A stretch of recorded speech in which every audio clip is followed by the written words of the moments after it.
Hello student, good evening. आज आप लोग के लिए क्लास 10th का सब्जेक्ट फिजिक्स में साइंस का एक सब्जेक्ट फिजिक्स का चैप्टर 4 जिसका नाम है विद्युत धारा। कई किताबों में इसका नाम विद्युत भी है। उसका एक इंपॉर्टेंट टॉपिक ओम का नियम लेके आया हूं आपके सामने में। ओम का नियम जो है ये कई एग्जाम में, बोर्ड एग्जाम में अक्सर ये क्वेश्चन आता है, अक्सर आता है और इस साल भी उम्मीद है कि ये क्वेश्चन आएगा। और ओम का नियम एक ऐसा टॉपिक है जो स्टूडेंट इसको रट लेते हैं, इसको समझ नहीं पाते हैं, अच्छे से इसका कॉन्सेप्ट क्लियर नहीं हो पाता है। आज मैं आपको आसान भाषा में एकदम अच्छी तरीके से इसको समझाने का प्रयास करूंगा। अगर आप पूरी तरह से इस वीडियो पे ध्यान देंगे तो आपको एक भी डाउट इसमें आपको नहीं मिलेगा। तो चलते हैं, जानते हैं कि ओम का नियम है क्या। पहले स्टार्टिंग करते हैं, ओम का नियम है क्या, कि ये क्या है ओम का नियम। ओम का नियम है तो है क्या ये ओम का नियम, ये क्या चीज है, पहले ये जानते हैं। तो ओम का जो नियम है, नियम एक रूल है जो एक व्यक्ति था, जो कहाँ के थे, जर्मनी के थे। जर्मनी के एक बहुत बड़े साइंटिस्ट थे जर्मनी के, उनका नाम था डॉक्टर जॉर्ज साइमन ओम। डॉक्टर जॉर्ज साइमन ओम इनका नाम था, जो कहाँ के थे, जर्मनी के थे। जर्मनी के थे। इन्होंने 1826 ईस्वी में 1826 ईस्वी में उन्होंने एक एक्सपेरिमेंट के आधार पर, एक प्रयोग के आधार पर एक चीज जाना और लोगों को यह बताया। क्या जाना, कि बताया कि वह यह पता लगाया कि जब भी किसी चालक तार में, ये चालक तार है यानी बिजली का तार है जिसमें करंट फ्लो हो रहा है, करंट माने विद्युत धारा, इसमें क्या फ्लो हो रहा है, विद्युत धारा। जब इसमें विद्युत धारा फ्लो होता है तो वह विद्युत धारा फ्लो होता है विभवांतर की वजह से। किसकी वजह से, विभवांतर। इसको बोलते हैं हम लोग वोल्टेज। किसकी वजह से, वोल्टेज की वजह से। यानी वोल्ट यानी विभवांतर अगर होता है चालक तार के सिरों के बीच, तब इसमें क्या फ्लो होता है, विद्युत धारा फ्लो होता है। तो विद्युत धारा जो है किसी चालक तार में फ्लो हो रहा है, या मान लीजिए यहाँ एक छोटा सा हम परिपथ बनाए, इसको विद्युत परिपथ कह सकते हैं। परिपथ में क्या होता है कि एक ऐसी व्यवस्था होती है जिसमें क्या होता है, विद्युत धारा प्रवाहित होता है। तो हम एक परिपथ बनाए हैं, ये परिपथ है, इसको इलेक्ट्रिक सर्किट भी कह सकते हैं, विद्युत परिपथ भी कहेंगे। इस परिपथ में बहुत सारा सेल लगा हुआ है और सेल से तार जुड़ा हुआ और एक बल्ब लगा हुआ है और बीच में यहाँ एक स्विच लगा हुआ है। स्विच ऑन है, जैसे करंट इससे फ्लो हो रहा है तो बल्ब क्या हो, जल रहा है। तो जो बल्ब जल रहा है तो बल्ब इसमें जो बल्ब के साथ जो तार जुड़ा हुआ है, इसमें विद्युत धारा प्रवाहित हो रही है। क्या प्रवाहित हो रही है, विद्युत धारा, यानी करंट फ्लो हो रहा है, आई, जिसको हम लोग विद्युत धारा को आई से इंडिकेट करते हैं। और यह जो सेल लगा हुआ है, यह सेल क्या कर रहा है, इसको क्या प्रोवाइड कर रहा है, विभवांतर,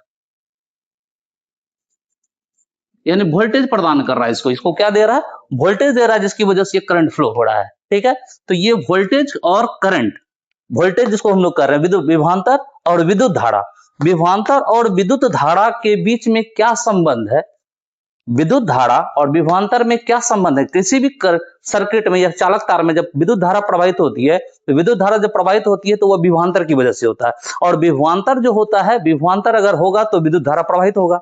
तो विभवांतर अगर बढ़ जाए तो विद्युत धारा में क्या फर्क पड़ेगा, विभवांतर अगर घट जाए तो उसमें क्या फर्क पड़ेगा। इन दोनों के बीच क्या रिलेशन है, इसी रिलेशन को, इस संबंध को दर्शाने के लिए उन्होंने एक प्रयोग किया और प्रयोग के आधार पर उन्होंने पाया, कुछ चीज पाया, एक नियम पाया कि विभवांतर अगर बढ़ता है तो विभवांतर बढ़ता है तो विद्युत धारा भी बढ़ता है। उन्होंने इस बात को जो लोगों के सामने बताया, इसी को कहा गया ओम का नियम। क्योंकि यह बात का खोज किसने किया, ओम ने किया। ओम जो था डॉक्टर जॉर्ज साइमन ओम, जो जर्मनी के थे, उन्होंने इसका खोज किया, इन्होंने इस नियम का प्रतिपादन किया, इसलिए इस नियम को हम लोग क्या बोलते हैं, ओम का नियम। तो ओम का नियम क्या है, ओम के द्वारा दिया गया। ओम कौन थे, एक बहुत बड़े साइंटिस्ट थे, जो कहाँ के थे, जर्मनी के थे। जर्मनी के एक साइंटिस्ट थे, उन्होंने बताया किसी परिपथ में या चालक तार में अगर विभवांतर के कारण विद्युत धारा प्रवाहित हो रहा है, यानी विभवांतर होगा तो विद्युत प्रवाहित होगी। तो विभवांतर के कारण जब विद्युत धारा प्रवाहित होती है तो विद्युत धारा और विभवांतर के बीच एक संबंध होता है।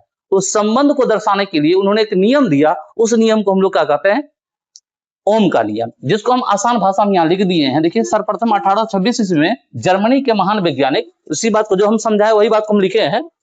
1826 ईस्वी में जर्मनी के महान वैज्ञानिक डॉक्टर जॉर्ज साइमन ओम, यहाँ लिख दिया, डॉक्टर जॉर्ज साइमन ओम ने किसी विद्युतीय परिपथ या चालक तार, विद्युतीय परिपथ यानी यह हो गया परिपथ, या सिंगल तार ले सकते हैं, विद्युतीय परिपथ या चालक तार में प्रवाहित धारा को आई कहते हैं, और इसमें इसके सिरों के बीच के विभवांतर के संबंध को दर्शाने के लिए, यानी दोनों के संबंध को दर्शाने के लिए, किसका संबंध दर्शाना है? I और V का, यानी विद्युत धारा और विभवांतर का, दोनों के बीच क्या संबंध है, इसको दर्शाने के लिए एक नियम का प्रतिपादन किया। यानी विद्युत धारा और विभवांतर, विद्युत धारा और विभवांतर को दर्शाने के लिए क्या बताया? एक नियम दिया। उस नियम को हम लोग क्या कहते हैं? ओम का नियम कहते हैं। यानी ओम का नियम एक नियम है, एक ऐसा रूल है जिसमें हम यह पता हमको चलता है कि I और V में क्या रिलेशन है, I और V में क्या रिलेशन है, क्या संबंध है, विद्युत धारा और विभवांतर में क्या संबंध होता है। इस संबंध को दर्शाने के लिए डॉक्टर जॉर्ज साइमन ओम ने जो नियम दिया, उस नियम को हम लोग क्या कहते हैं? ओम का नियम। अब उन्होंने यह नियम दिया, अब वो क्या बताया, इस नियम में क्या बताया, ये तो हम सबसे पहले जान गए कि ओम का नियम होता क्या है। तो ओम द्वारा दिया गया नियम को क्या कहते हैं? ओम का नियम। और ओम किसके संबंध में नियम दिया? तो विद्युत धारा और विभवांतर के संबंध में, I और V के संबंध में। ठीक है, अब उन्होंने क्या बताया, अब इस बात को जानेंगे। ओम का नियम लिखना है, तो क्या बोला उन्होंने? उन्होंने जो नियम दिया उस नियम को तो ओम का नियम कहते हैं, पर उन्होंने क्या उस नियम में बताया, हम लोग को क्या बताया? अब देखिए क्या बताया। तो ओम का नियम अगर क्या है, क्वेश्चन आपसे पूछा जाए ओम का नियम क्या है, तो हम बता देंगे ओम का नियम ओम के द्वारा दिया गया एक नियम है। अब ओम का नियम को लिखे, उन्होंने जो बोला उस नियम के तहत जो बताया उस बात को जानते। तो उन्होंने क्या बताया, देखिए बताया कि अचर ताप पर, अचर का मतलब होता है निश्चित ताप, यानी ताप बदलना नहीं चाहिए, ताप जो है टेम्परेचर है वही होना चाहिए, यानी उसको क्या कह सकते हैं? अचर ताप कह सकते हैं, या निश्चित ताप पर, या ताप हमेशा निश्चित होना चाहिए। इस ताप पर अगर किसी चालक तार या परिपथ में विद्युत धारा जो होता है इनके सिरों के बीच आरोपित विभवांतर के समानुपाती होता है। यानी उनका कहना हुआ कि यदि ये कोई तार है, ये तार में अगर विद्युत धारा प्रवाहित हो रहा है, यानी I धारा प्रवाहित हो रही है, I धारा प्रवाहित हो रही है, तो I धारा प्रवाहित हो रहा है किसकी वजह से? तो विभवांतर की वजह से, V विभवांतर की वजह से। तो कह रहा कि जो विद्युत धारा जो होगा ये विभवांतर के समानुपाती होगा। ये तब होगा जब इसके तार का जो टेम्परेचर है, तार का जो ताप है वो निश्चित होना चाहिए, ताप में कोई बदलाव नहीं हो, ताप में कोई परिवर्तन नहीं हो। तो इसमें जो करंट फ्लो हो रहा है वो करंट जो है विभवांतर के समानुपाती होता है। या मान लीजिए परिपथ है, इस परिपथ में करंट फ्लो हो रहा है, इससे वोल्टेज आ रहा है और इससे क्या हो? करंट बह रहा है इसमें, तो वोल्टेज की वजह से करंट बह रहा है, तो करंट जो है विभवांतर के समानुपाती होगा। कि जो विद्युत धारा है ये विभवांतर के क्या होगा? समानुपाती होगा। यही बात हमको कौन बताया? ओम। और इसी बात को हम लोग क्या कहते हैं? ओम का नियम। सरल भाषा में अगर आपको बोलना हो तो हम बोलेंगे किसी चालक तार में अगर ताप निश्चित हो, यानी ताप में कोई बदलाव ना हो, तो उसमें जो धारा बह रहा है वो विभवांतर के समानुपाती होगा। एकदम एक लाइन में अगर आसान भाषा में आपको बोलना है तो हम क्या बोल सकते हैं कि अगर ताप निश्चित हो या ताप में कोई बदलाव ना हो, तो उसमें प्रवाहित होने वाली धारा, उसमें जो धारा बह रहा है वह विभवांतर के क्या होगा? समानुपाती होगा। अब सवाल आता होगा समानुपाती का मतलब क्या हो गया सर? समानुपाती है क्या चीज? आखिर वो वर्ड सुन रहे समानुपाती। समानुपाती का मतलब होता है, जैसे मान लेते हैं ए और बी दो आदमी है, यहाँ पे ए और बी क्या है? दो आदमी है। तो कह रहा है कि ए जो है बी के समानुपाती है, बी के समानुपाती, मतलब ये जैसे जैसे बढ़ेगा वैसे वैसे ये भी बढ़ेगा। समानुपाती का मतलब इसका अनुसरण करेगा, इसका कॉपी करेगा, अगर ये जैसा होगा वैसा ये भी होगा। मतलब अगर मान लेते हैं ये हो जाए दुगुना, तो ये कहेगा तुम दुगुना हुआ तो हम भी दुगुना हो जाएंगे। अगर ये तिगुना होता है, तीन गुना हो जाए, तो ये भी क्या हो जाएगा? तीन गुना हो जाएगा। यानी जैसे बी बढ़ रहा है उस तरह से अगर ए भी बढ़ रहा है, तो इसको हम क्या कह सकते हैं कि ए जो है बी का क्या है? समानुपाती है। समानुपाती का मतलब होता है कि वोल्टेज के समानुपाती क्या होता है? आई होता है। ओम के नियम के हिसाब से ही पढ़ रहे हैं, तो इस नियम को हम इस तरह से एकदम आसान भाषा में, गणितीय भाषा में इसको लिख सकते हैं। यहां तक तो नियम लिख देना है, अर्थात इस चीज को हम ऐसे बता सकते हैं, नियम के अनुसार से हम क्या जाने कि जो है विद्युत धारा जो है वह क्या होता है? समानुपाती होता है। क्या होता है? समानुपाती होता है। किसका? विभवांतर का। ये न होता है। इसको आप ऐसे लिख सकते हैं, या आई प्रोपोर्शनल, इसको आई क्या लिख सकते हैं? आई प्रोपोर्शनल भी, आई प्रोपोर्शनल, इसको समानुपाती को इस सिंबल द्वारा इंडिकेट करते हैं, इसको कहते हैं प्रोपोर्शनल। अंग्रेजी में प्रोपोर्शन कहते हैं, तो आई प्रोपोर्शनल भी होता है। यानी विद्युत धारा समानुपाती है किसका? भी का। यानी विद्युत धारा वोल्टेज के हिसाब से बढ़ेगा। समानुपाती माना वोल्टेज बढ़ेगा तो ये भी बढ़ेगा। वोल्टेज अगर दुगुना हो जाए, मान लीजिए करंट फ्लो हो रहा है घर में, अक्सर क्या होता है हम लोग के घर में जो बिजली का वायरिंग किया हुआ है, घर में जो वोल्टेज आता है वो लगभग 220 से 220 वोल्ट से 250 वोल्ट तक हम लोग के घर में होता है वोल्टेज, ठीक है। अगर वोल्टेज किसी कारणवश बढ़ जाए, अगर 220 से वोल्टेज अचानक क्या हो जाए 440, इसको 440 हम लोग कहते हैं, वोल्टेज दुगुना हो जाए, तो जानते हैं अगर वायर में आपका घर में तार में जो करंट फ्लो हो रहा है 5 एम्पियर का, तो जैसे ये दुगुना होगा तो ये भी क्या होगा, दोगुना हो जाएगा। 5 एम्पियर की जगह पे 10 एम्पियर हो जाएगा करंट का फ्लो।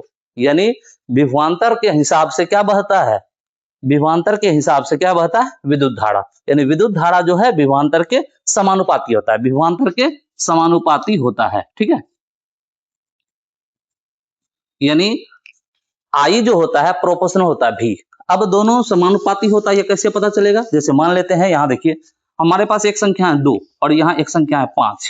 अब इसको दोगुना कर दिए, इसको क्या कर दिए, दोगुना कर दिए। अगर इसको दोगुना कर देंगे तो क्या हो जाएगा 4, इसको दोगुना कर देंगे तो क्या हो जाएगा 10।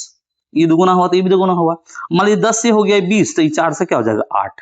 अगर ये 40 है तो ये क्या हो जाएगा, 20 से 40 कर दिए तो ये 8 से क्या हो गया 16। अब हर एक कंडीशन में ये समानुपाती हो रहा है कि नहीं, इसको जांच करने के लिए क्या करेंगे, ये दोनों को भाग करके देखिए। यानी 5 को किससे भाग कर देंगे, 2 से, तो इसका आंसर होगा 2.5। उसी तरह आप इस दोनों को भाग कीजिए, देखिए 10/4 को, तो फिर कटेगा 2 से 2 बार में, 2 से 5 बार में, 5/2 आ गया, आंसर 2.5 हो गया। फिर यहां भाग करके देखिए आप 20 को अगर भाग कर देते हैं किससे, 8 से, तो 4 दूना 8, 4 पंचे 20, 5/2 आ गया, फिर आंसर 2.5। यानी अगर यह इसके हिसाब से बढ़ रहा है तो दोनों का अनुपात हमेशा एक ही आंसर आएगा। जो भी आंसर आवे, जैसे अगर हम अभी क्या किए 5 को 2 से भाग किए, तो उसी तरह अगर ये दोनों समानुपाती है तो भी को अगर आई से हम भाग कर दे, भी को आई से भाग करेंगे, समानुपाती अगर है तो भी को आई से भाग करेंगे तो हमेशा एक ही टाइप का आंसर आएगा। जैसे यहां देखिए 2.5 आ रहा है, इसमें भी 2.5 आ रहा है, इसमें भी 2.5 आ रहा है। ऐसा ही जो भी आंसर आएगा ये समान आएगा, एक समान आंसर आएगा। तो इसलिए इसको ऐसे हम लिख सकते हैं, क्योंकि ये दोनों क्या है, आई समानुपाती भी है, इसलिए हम लिख सकते हैं V/I। यानी भी को हम अगर आई से भाग करेंगे तो हमेशा एक ही टाइप का आंसर आएगा, उसको कहेंगे एक नियतांक, सेम आंसर आएगा, उसको कहते हैं कांस्टेंट, ठीक है। यानी एक नियत, एक ही आंसर आते रहेगा। इस एक नियतांक को आगे चल के, इस एक नियतांक को हम लोग पढ़ेंगे, इसी एक नियतांक को हम लोग बोलेंगे R, यानी प्रतिरोध बोलेंगे। ये आगे हम लोग पढ़ेंगे।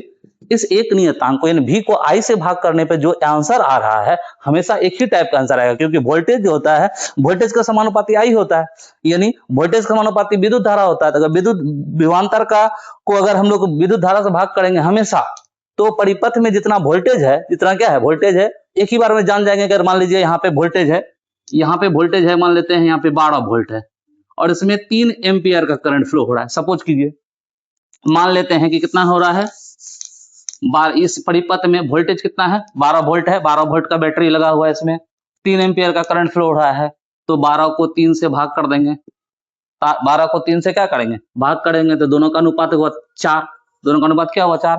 अब अगर वोल्टेज बढ़ जाए या वोल्टेज घट जाए तो हमेशा 4 ही रहेगा दोनों का अनुपात। अगर ये 12 से 24 वोल्ट हो जाएगा तो भी क्या होगा, अनुपात 4 होगा। यानी भी को अब यहाँ इस परिपथ में भी को आई से अगर भाग करेंगे तो हमेशा एक ही टाइप का आंसर आएगा, जिसको कहेंगे एक नियतांक। क्या कहेंगे, एक नियतांक। इसलिए इस ओम के नियम के हिसाब से हम जाने कि विभवांतर क्या होता है, समानुपाती विद्युत धारा समानुपाती क्या होता है, विद्युत धारा समानुपाती क्या होता है, विभवांतर का। इसलिए आई प्रोपोर्शनल भी लिख दिए।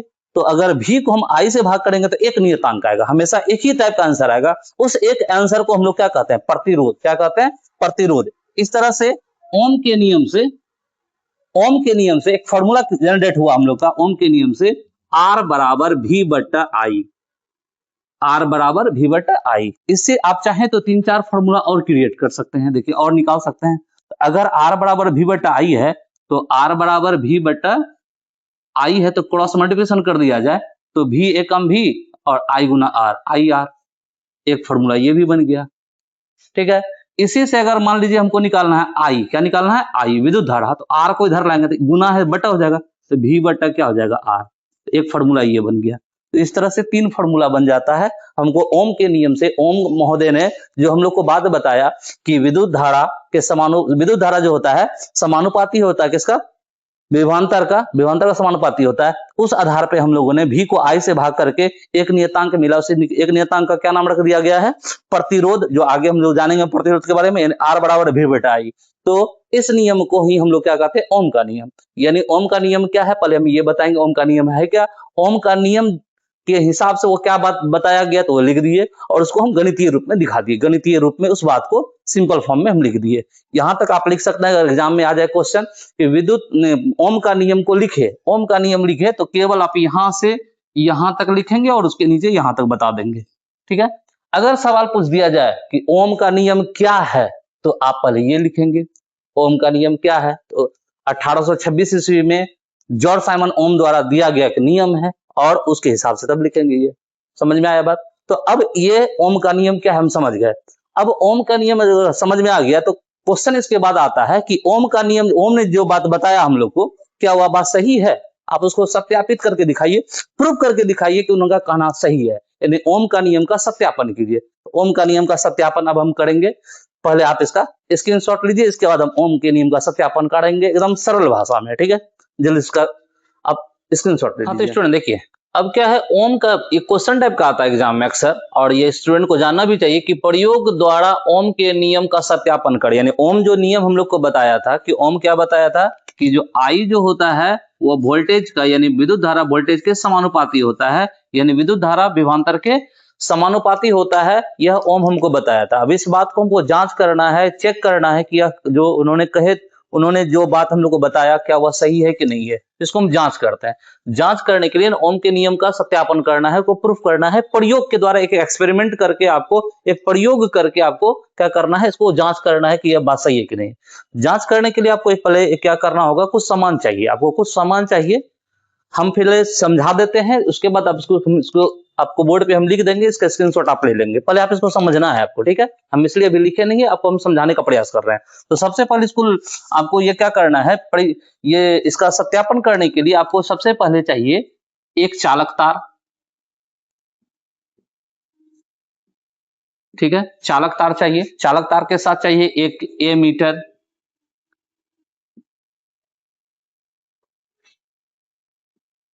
एमीटर चाहिए, एक चाहिए वोल्ट मीटर,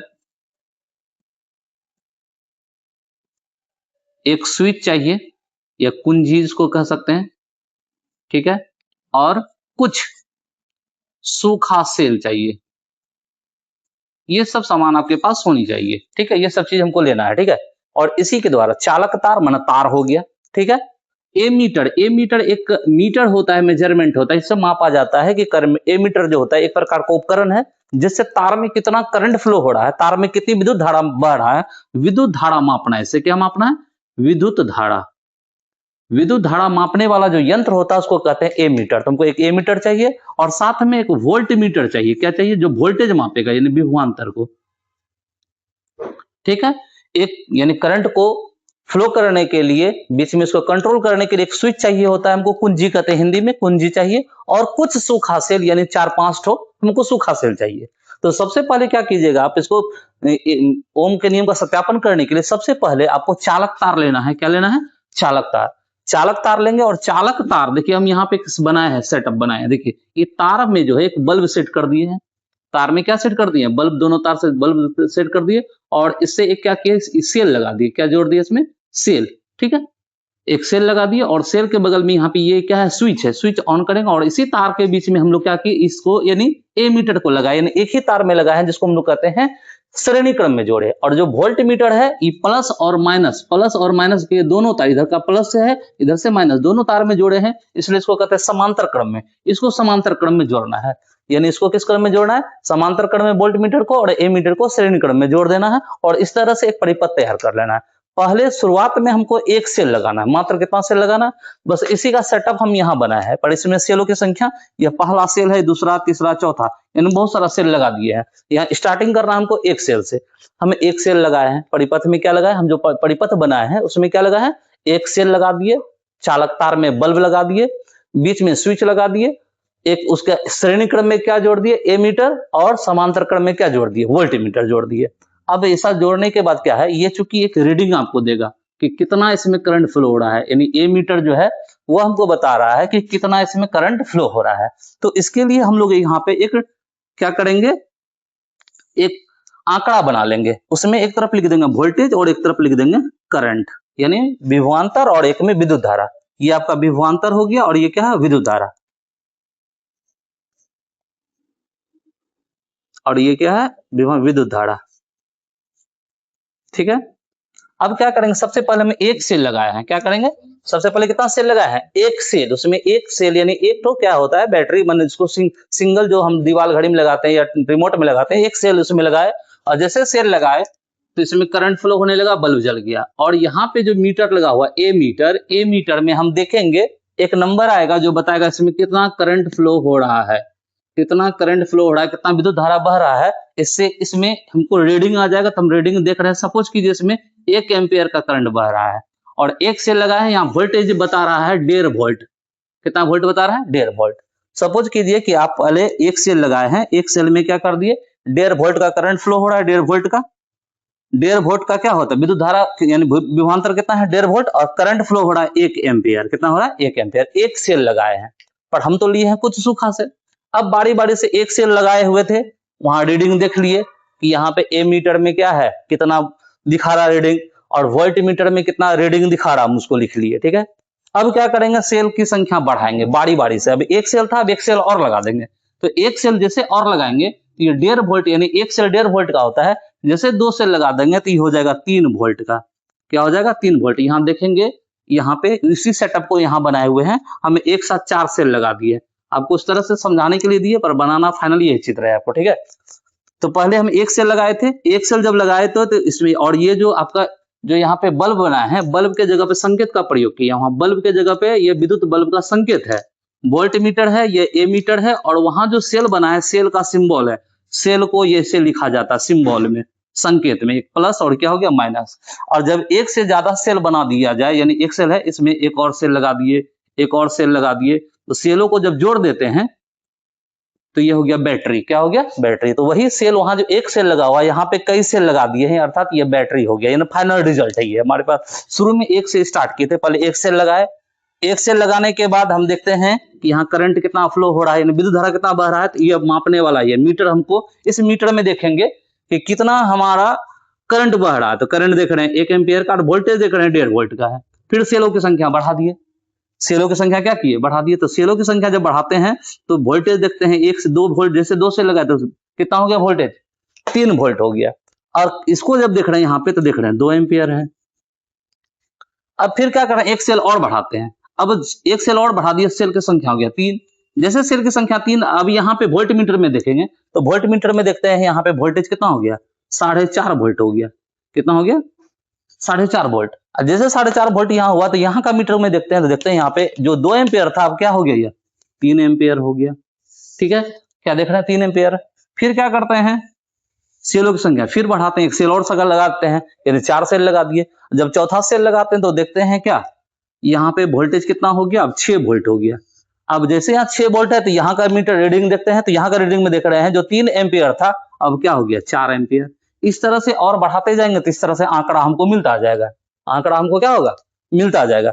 अब जो आंकड़ा हमको मिलेगा, जो आंकड़ा हमको मिल गया, ठीक है, अब देखिए कुछ सूखा सेल लिए थे ना, बारी बारी से पहले एक सेल लगाए, फिर दूसरा सेल लगाए, फिर तीसरा सेल लगाए, फिर चौथा सेल, यानी सेलों की संख्या बारी बारी से बढ़ाते हैं ताकि वोल्टेज धीरे धीरे बढ़ाएंगे। पहले वोल्टेज था कितना, 1.5 वोल्ट, फिर वोल्टेज क्या कर दिए, 3 वोल्ट, फिर क्या कर दिए, 4.5 वोल्ट, फिर क्या कर दिए, 6 वोल्ट। हर एक कंडीशन में वोल्टेज बढ़ाएंगे, और जैसे वोल्टेज बढ़ाएंगे, और यहाँ पे जो हम ए मीटर और वोल्ट मीटर लगाए हैं, वो दोनों से क्या करेंगे, हम उसको क्या करेंगे, मापेंगे कि यहाँ वोल्टेज कितना है और करंट कितना फ्लो हो रहा है, और इस तरह से एक आंकड़ा हमको प्राप्त हो जाएगा। जो आंकड़ा प्राप्त होगा, उस आंकड़ा को अगर ध्यान से आप देखेंगे तो 1.5 वोल्ट था तो क्या था, 1 एम्पियर। और जैसे 1.5 से 3 हुआ, देखिए 1.5 से 3 हुआ, यानी दुगुना हुआ, तो 1 से 2 हो गया ना, 1 से 2, या 1 से 1.5 से 3 हुआ तो 1 से क्या हो गया, 2। जैसे ये 3 से 6 हुआ, मान लीजिए 3 था, अब यहाँ हो गया 6, तो ये 2 से क्या हो गया, देखिए 4। अगर ये दुगुना हुआ तो ये भी क्या हो गया, दुगुना हुआ, यानी जैसे ही दुगुना हो रहा है ऐसे भी दुगुना हो रहा है। अब सपोज कीजिए इसमें भी हमको समझ में नहीं आ रहा है, तो इसका क्या करते हैं, हम ग्राफ खींचते हैं, जो आंकड़ा मिला इस आंकड़े को क्या करते हैं, ग्राफ खींचते हैं। अब जब ग्राफ इसका जब हम खींचेंगे तो ग्राफ खींचने पर अगर हम दोनों का ग्राफ एक ग्राफ पेपर पे खींचेंगे और ग्राफ खींचने पर एक सीधी रेखा प्राप्त हो जाती है तो यह हमको 100% श्योर कर देगा कि यह दोनों एक दूसरे के समानुपाती है, क्योंकि दो रेखाएं यानी दो चर जब क्या हो एक दूसरे का समानुपाती होता तभी उसका ग्राफ क्या मिलेगा, सरल रेखा। तो अब इसको हम ग्राफ पे दिखा, जो आंकड़ा हमको मिलेगा ना इसके लिए हम क्या करेंगे, ग्राफ खींचेंगे। तो हम यहाँ ग्राफ खींच के दिखा रहे हैं आपको इसका, ठीक है। इसको हम साफ करते समझाने के लिए हम लिखे थे आपको, ये सारा चीज हम यहाँ लिख देंगे आपको, ठीक है, पर इसको समझिए। तो हम एक ग्राफ बनाते हैं, ग्राफ पेपर पे क्या होता है, दो रेखाएं खींचेंगे, एक खड़ी रेखा और एक पड़ी रेखा, जिसको हम लोग क्या कहते हैं, एक्स अक्ष और वाई अक्ष। ये हो गया आपका एक्स अक्ष और ये क्या हो गया आपका वाई अक्ष। रेखा थोड़ा सीधा नहीं है इसलिए सीधा करने के लिए हम दोबारा खींच लेते हैं, ठीक है। एक्स डैश इसका नाम हो गया, ये हो गया y और ये क्या हो गया y डैश और ये हो गया 0 मूल बिंदु इसका, ठीक है। अब ग्राफ पे जब हम लोग ग्राफ पेपर पे लेंगे तो ये हो गया x अक्ष और ये क्या हो y अक्ष। x अक्ष पे आपको लेना है विभवांतर, क्या लेना है, विभवांतर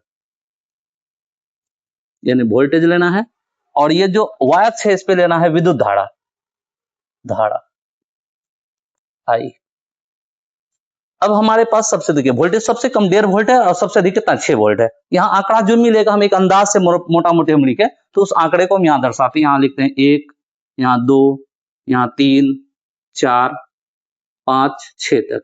और करंट का भी देखिए तो 1 से लेकर 4 तक है, तो हम देख लेते हैं इसको 1, 2, 3, 4, 5, यानी इधर हम लोग क्या ले रहे हैं, ये हमारा क्या है धारा है और ये क्या विभवांतर है। अब पहला फलन देखिए 1.5 वोल्ट है, कितना है 1.5 वोल्ट। 1.5 कहाँ होगा, ये वोल्टेज है ना, 1 और 2 के बीच में 1.5 वोल्ट है, इसके सामने चलेंगे और उधर कितना 1, यानी 1.5 यहाँ है और 1 यहाँ है। देखिए यहाँ मिल रहा है ना, मिल रहा है यहाँ पे, ये हुआ 1 और 2 के बीच में क्या हुआ 1.5 यानी 1.5 हो गया, ये आपका 1.5। उसके बाद देखिए दूसरा फलन में क्या वोल्टेज कितना है, देखिए वोल्टेज कितना है 3, वोल्टेज कितना है 3, ठीक है। और करंट कितना है 2 एम्पियर, यानी यहाँ से 2 एम्पियर, यहाँ से चलेंगे 3 के सामने लाइन खींचते हैं और 2 के सामने लाइन खींचिए और दोनों आके कहीं ना कहीं टच होगा। देखिए यहाँ पे ग्राफ पेपर देखिएगा, यहाँ टच हुआ, ठीक है। एक यहाँ मिल गया, एक यहाँ मिल गया, ठीक है। तीसरा देखिए 4.5, 4.5 कहाँ, देखिए 4 और 5 के बीच में 4.5 है, ठीक है। 4.5 और ऊपर कितना है 3, 3 से एक सीधी रेखा खींचिए इसे और जो किससे मिलेगा 4.5 से, ये आके मिल गया। लाइन सीधा नहीं दिख रहा है, थोड़ा सा सीधा कर दें,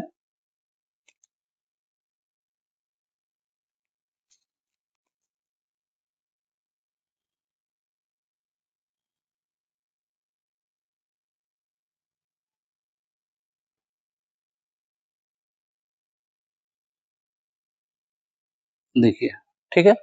उसके बाद क्या है 6 वोल्ट है, 6 वोल्ट यहां से लीजिए, 6 वोल्ट पे लाइन खींचते हैं और इधर 4, दोनों आके कहीं ना कहीं टच होता है, ठीक है।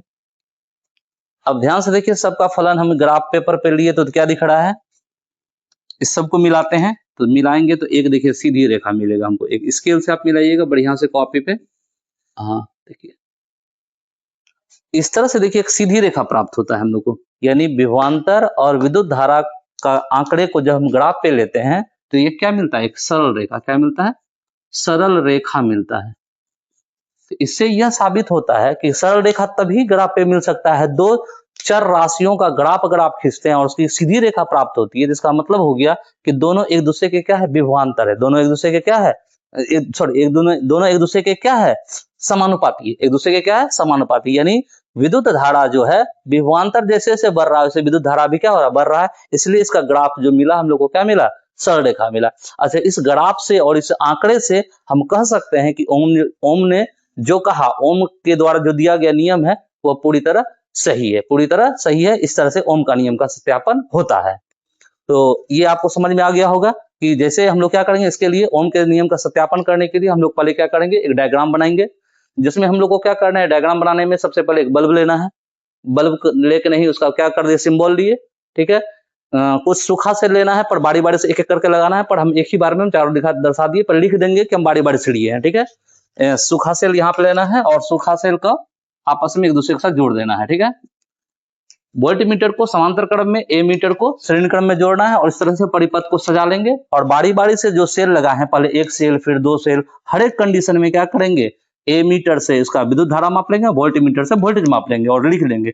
जो आंकड़ा मिलेगा उस आंकड़े को हम लोग क्या करेंगे, ग्राफ खींचेंगे और ग्राफ जब खींचेंगे कहाँ पे, विभवांतर को एक्स अक्ष पे लेके और विद्युत धारा को वाई अक्ष पे लेके, तो हमको एक सीधी रेखा प्राप्त होगी। इस सीधी रेखा से हमको प्रूफ हो जाता है कि विद्युत धारा जो है विभवांतर के समानुपाती है। इस तरह से ओम के नियम का सत्यापन हो जाता है। अब ओम का नियम का सत्यापन को तो आपको हम समझा दिए, पर इसी चीज को लिखना कैसे है हम यहाँ पे आपको लिख के बता देते हैं। ठीक है, लिखने के बाद ये फिगर भी आपको बनाना है, पहले लिखना है, उसके बाद फिगर बनाना है, फिर जाके यहाँ लिखना है, फिर उसका ग्राफ बनाना है। ठीक है, तो हम इसका लिख के बता रहे हैं आपको। ठीक है, देखिए जो अभी आपको ओम का नियम हम जो बताए, आपको समझाए, हम उसी को हम लिख कर हम ये क्या किए, ओम के नियम का सत्यापन को आपको समझा दिए।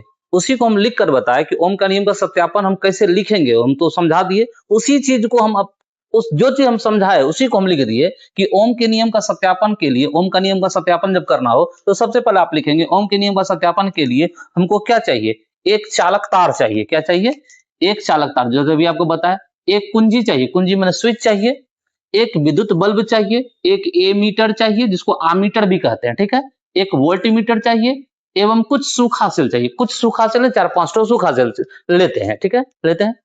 अब उसमें क्या करते हैं, जब ले लिए इतना सामान, उसमें क्या करते हैं कि सेल को, एक सेल लेना है, अभी हम सब लगा दिए एक साथ, पर शुरू में एक सेल लगाना है। क्या करना है, जिसमें एक सेल और वोल्ट मीटर, एक सेल और वोल्ट मीटर, एक सेल और वोल्ट मीटर को क्या कर रहे हैं, चालक तार के साथ में, चालक तार के साथ में समांतर क्रम में जोड़ेंगे, माना दोनों तार से जोड़ेंगे, प्लस और माइनस दोनों तार से उसको क्या करेंगे, जोड़ देंगे। और ए मीटर को क्या करेंगे, श्रेणी क्रम में जोड़कर परिपथ को चित्रानुसार चाहिए, परिपथ जो है विद्युतीय परिपथ हम तैयार कर लेंगे। स्विच लगा देंगे श्रेणी क्रम में, ए मीटर को किसमें लगा देंगे, श्रेणी क्रम में। समांतर क्रम में बल्ब को लगाना है, वोल्ट मीटर को लगाना और एक सेल को लगाना, और इस तरह से चित्र बना लेंगे। पहले ये लिख लेंगे, उसके नीचे चित्र बना लेंगे। चित्र बनाने के बाद क्या लिखेंगे कि हम लोग क्या करेंगे, पहले एक सेल लिए हैं तो एक सेल का हम लोग क्या करें, आंकड़ा लिख लेंगे। वोल्ट मीटर से मापेंगे वोल्टेज, ए मीटर से क्या माप लेंगे, विद्युत धारा। तो वही चीज को हम यहाँ लिखे हैं। अब परिपथ में जो ये आंकड़ा हम लोग को मिला है, ये आंकड़ा कैसे मिला उस चीज को हम लिखे हैं। अब परिपथ में बारी बारी से, परिपथ में क्या करते हैं, बारी बारी से 2, 3, 4, 5 करके सेलों की संख्या क्या करते हैं, बढ़ाते हैं। यानी पहले एक सेल था उसको नाप लिए, फिर क्या बारी बारी से 2 किए, फिर 3 किए, 4 किए, सेलों की संख्या बढ़ाते हैं। और प्रत्येक स्थिति में, प्रत्येक कंडीशन में क्या करते हैं, ए मीटर एवं वोल्ट मीटर, जो ए मीटर वोल्ट मीटर लगाए हैं उसकी सहायता से विद्युत धारा और विभवांतर को क्या करते हैं, माप लेते हैं। विद्युत धारा और विभवांतर को क्या करते हैं, माप लेते हैं। बस ये लिखना है, इसके नीचे चित्र बनाना है, फिर ये बनाना है और इसके नीचे ये लिख देना है, माप लेते हैं। अब इसके बाद यहाँ आते हैं, इसके जस्ट नीचे लिखना है प्राप्त आंकड़े से। जब हम लोग को यहाँ माप लेते हैं तो आंकड़ा मिलता है, हम लोग को ये आंकड़ा मिलता है। ये आंकड़ा से, प्राप्त आंकड़े से ज्ञात होता है, जो आंकड़ा हम लोग को मिला उससे ज्ञात होता है कि जब विभवांतर दूना होता है, देख रहे हैं विभवांतर 1.5 वोल्ट से 3 वोल्ट हुआ तो 1 से 2 हो गया, जैसे 3 से 6 हुआ तो 2 से 4 हो गया। तो वही बात हम लिखे, जब विभवांतर 2 गुना होता है तो धारा भी 2 गुनी हो जाती है। जब आंकड़ों को ध्यान से देखते हैं, आंकड़ों से ज्ञात होता है कि विभवांतर जब दुना होता है तो धारा भी क्या हो जाती है, 2 गुनी हो जाती है। अतः इससे साबित होता है, यानी इस बात से प्रूव्ड होता है, प्रमाणित होता है कि प्रवाहित जो धारा है, यानी करंट जो है, करंट वोल्टेज के समानुपाती होता है, यानी विभवांतर के समानुपाती होता है। यहां तक हम लोग इस आंकड़े के हिसाब से बात कर दिए। अब यह आंकड़ा अगर समझ में हमको नहीं आ रहा है तो हम क्या लिखेंगे, आलेखन द्वारा जांच करेंगे, इसको आलेखन द्वारा इस बात को प्रमाणित करेंगे। जो हम लोग को आंकड़ा मिला है तो हम लिखेंगे, जब नहीं लिखना है प्राप्त आंकड़े, जब हम क्या कहें, प्राप्त आंकड़े के विभवांतर को, प्राप्त आंकड़े के विभवांतर को कार्तीय तल, इस तल को कहते हैं कार्तीय तल। ग्राफ पे जब खड़ी रेखा पड़ी रेखा खींचते हैं तो उस जगह को हम लोग कहते हैं कार्तीय तल। तो क्या लिखे, विभवांतर को कार्तीय तल के कहां लेना है, एक्स अक्ष पे। ये जो नीचे वाला लाइन है एक्स अक्ष पर लेते हैं विभवांतर को, और वाई अक्ष पे क्या लेंगे, वाई अक्ष पर क्या करते हैं, एक्स अक्ष पर, यानी विभवांतर को एक्स अक्ष पर एवं विद्युत धारा को कहां लेते हैं, वाई अक्ष पे। विभवांतर यानी विभवांतर को कहां लेना है, एक्स अक्ष पर, और विद्युत धारा को कहां लेना है, वाई अक्ष पर लेकर आलेखन खींचा, यानी आलेख खींचा जाता है तो हमें क्या मिलता है, एक सीधी सरल रेखा प्राप्त होती है। हमको क्या मिला, देखिए सीधी रेखा मिला, जो हम आलेखन प्राप्त हुआ था, इस आंकड़े को ही बनाए यहाँ पे। तो एक सीधी रेखा प्राप्त हुआ। इससे साबित होता है, यानी इस बात से साबित होता है, या सीधी रेखा प्राप्त हुआ, इससे प्रूफ होता है कि विद्युत धारा जो है विभवांतर के समानुपाती है। अगर दो चर हमारे पास धारा और विभवांतर के अलावा कुछ भी रहे और दोनों का ग्राफ खींचे, और ग्राफ खींचने पर हमको एक रेखा प्राप्त होता है, तो इससे साबित होता है कि ये दोनों रेखा, ये जो दोनों चर है वो दोनों क्या है, दोनों चर क्या है, एक दूसरे के समानुपाती है। यानी अब सरल रेखा प्राप्त हुआ। हम किसके बीच में ग्राफ खींचे हैं, विद्युत धारा और विभवांतर, इसका एक हमको जो रेखा मिला वो मिला क्या, सीधी रेखा मिला। इससे साबित हुआ कि ये दोनों एक दूसरे के क्या है, समानुपाती है। और यही बात तो हम लोग को ओम बताया था। इस तरह ओम के नियम का सत्यापन होता है। तो ओम का नियम का सत्यापन अगर लिखने के लिए आपको, तो ये लॉन्ग क्वेश्चन में आएगा, दीर्घोत्तरीय प्रश्न में आएगा, तो सबसे पहले ओम का नियम को लिखने आएगा, तो ओम का नियम पहले लिख देंगे आप, और उसके बाद उसका सत्यापन करने के लिए पहले ये लिखेंगे, उसके नीचे एक चित्र बनाएंगे, उसके नीचे कुछ इस तरह का एक आंकड़ा अपने से खुद से तैयार कर लेंगे, उसके नीचे ये लिखना है, फिर उसके नीचे ये लिखना है, यहां तक आपको साबित हो गया। फिर उस बात को ग्राफ के द्वारा भी आपको दर्शा देना है। इस तरह से पूरा आप इस तरह से लिख देंगे, तो इस तरह से आपको लगभग 5 नंबर का ये क्वेश्चन आएगा एग्जाम में, और काफी इंपॉर्टेंट है। अगर आपको समझ में आ गया होगा, अगर हमें उम्मीद है कि आपको ये तो समझ में आ गया होगा। अगर किसी तरह का कोई परेशानी है तो आप कमेंट करके जरूर हमसे पूछिए, हम उसको और डिटेल से आपको बताएंगे। ठीक है, फिलहाल आप इसका स्क्रीनशॉट ले लीजिए ताकि आपको कोई तरह का परेशानी ना हो।